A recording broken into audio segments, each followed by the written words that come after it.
ASP Reverend LS, my colleague Matthew Pear, fellow constituents, officers, Sergeant Choate, specially invited guests, my team, and more so, our visiting experts from the U.S. Embassy. Welcome to the constituency again, and thank you for putting together this program. I must say that having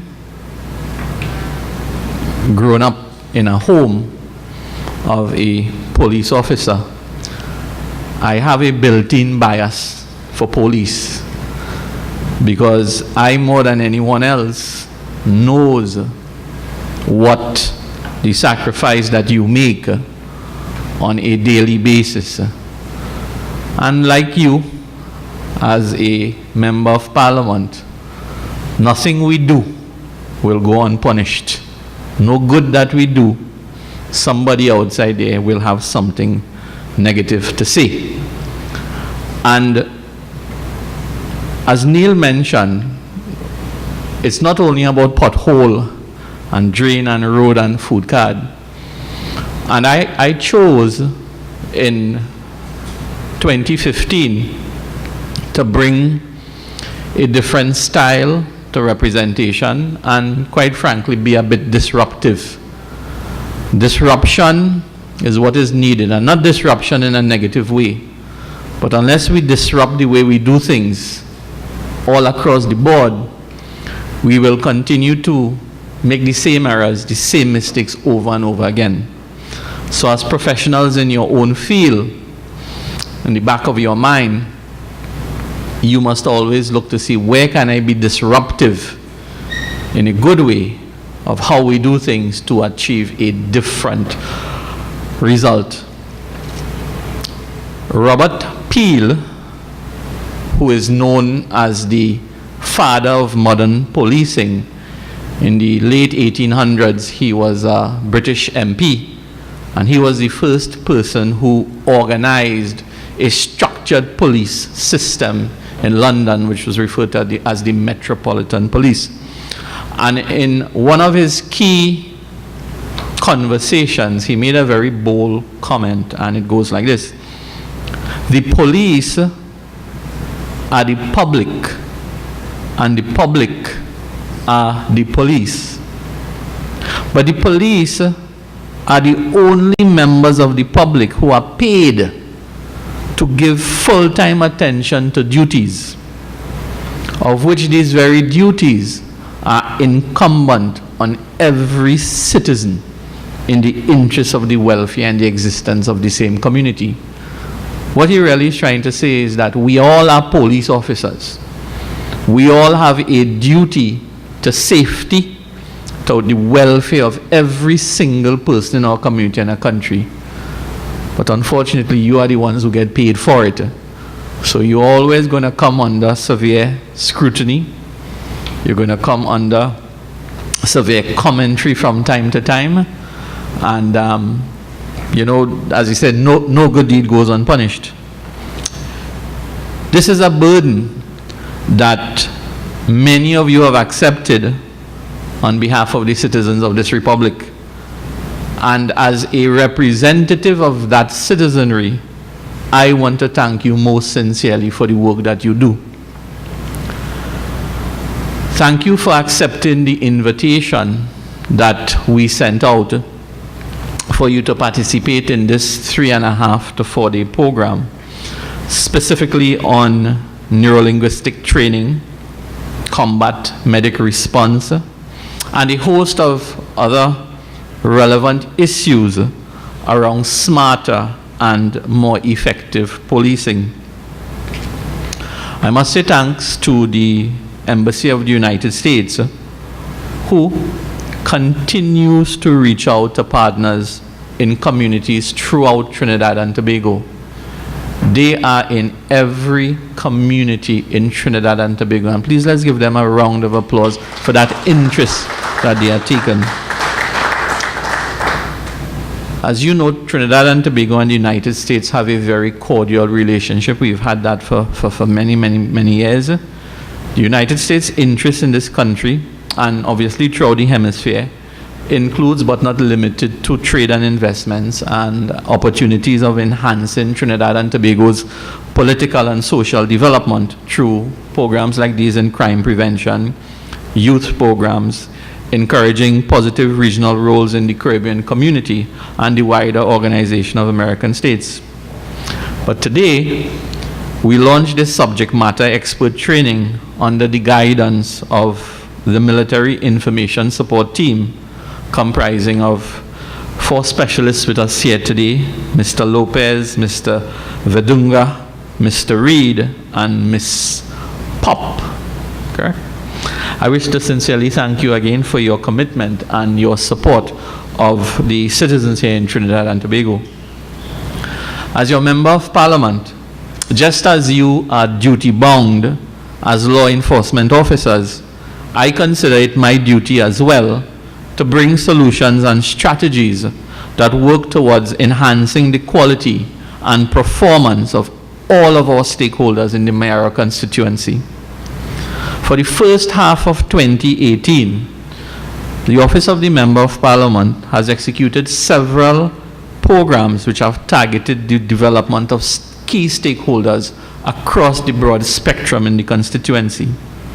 Just a couple months ago, we were able to gather 150 principals, teachers, PTA, health and social workers, community police, and other educational stakeholders in one room to discuss methods in countering violent extremism.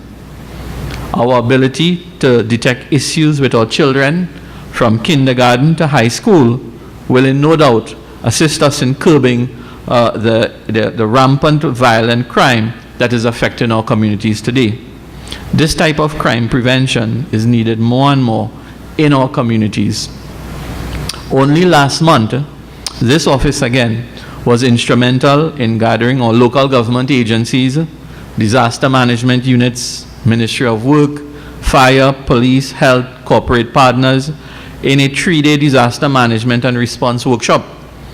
It was my view that we must strengthen our response to the needs of our citizens in times of distress and disasters. By adequate planning and risk management, not only can we cut down on the valuable revenue and response time, but we may be able to save a life or 2 at the end of the day. Under my guidance, our office will be launching 2 additional community programs in the second half of 2018. These 2 initiatives will bring together stakeholders in health, sports, and the performing arts. These programs will delve into areas such as anthropometry, which is sports science, non-communicable diseases with specific focus on diabetes and hypertension, healthier lifestyles, a project with the Eastern Regional Health Authority which will focus on diet and exercise. And finally, we are going into arts and drama with specific focus on our schools throughout the constituency.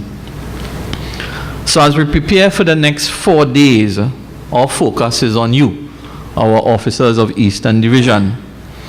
All of you have been specially selected throughout the division to participate in this program. While I have no idea of the criteria that was used for your selection in this program, I am sure that your seniors would have chosen officers who in their mind will be able to bring the most value back to the division in line with the organization's vision and mission. So your presence here today is by no guess. It is because your senior officers have seen the potential in each one of you to deliver on behalf of the Trinidad and Tobago Police Service. Your seniors have put their trust and faith in each one of you, not only to learn, but to be mentors to your subordinates. And as you return to your work after this program has ended, you will be a positive messenger for the Trinidad and Tobago Police Service. So just for your information and some guidance, certificates of participation will be awarded upon completion. However, there's a little caveat. This would require you to attend over the next 3.5 days at least 80% of the time. So that's why we have a register somewhere around there, so we can get the best value at the end of the day. As I conclude, let me take this opportunity to plant a couple thoughts in the minds of all the participants and the trainers a bit. And there are two questions. One, is it more effective to police people or to police problems? That is something I'm hoping at the end of the 3 days our guests may be able to shed some light on. And as an officer of the law, am I more warrior than guardian, or am I more guardian than warrior? By answering these two questions, it is my hope that Eastern Division will continue to be a model division in the Trinidad and Tobago Police Service. You are already noted as the best performing division, as ASP Ravenella said, and I trust that this workshop will not only add support and foundation on the great work that you already do, but leave an indelible impression in your mind as you go into the service when you are finished with this course. I also encourage you to not only be good police officers, but be great leaders in your organization. Be great leaders in your community, in your church, in your sporting organizations, in your sport club, and most importantly, be good leaders in your family, because this is how we are going to build our communities, we are going to build our constituency. I am of the view, a personal view, that we are building too many followers and not enough leaders. And if in my little space of effort I can find opportunities to help you increase your leadership skills, it's going to make our jobs a lot more easier, because you will now head your communities in roles that will be uplifting and strengthening your own internal systems in your community. I encourage each of you to sit back over the next couple days, relax, engage your colleagues, engage our guests, have conversations. Please participate. This is a seminar not for you to sit down and just nod your heads. Please challenge things. If a comment is made by our trainers and you may not agree with it based on our cultural experience, please feel free to say something, because it's really a subject matter expert exchange. So the information is not only going to go one way from the front of the classroom to the back, but it should go both ways. So on behalf of the Office of the Member of Parliament, my entire staff, the Embassy of the United States, and most of all our corporate sponsor, BPTT, who is always with us, who is always ready to support these initiatives, I want to thank you for making your 4 days available, and I want to thank you once again for listening to me and granting me the gift of your time over the next couple of days. So thank you very much, ladies and gentlemen, and sit back and enjoy the next 4 days. Take care.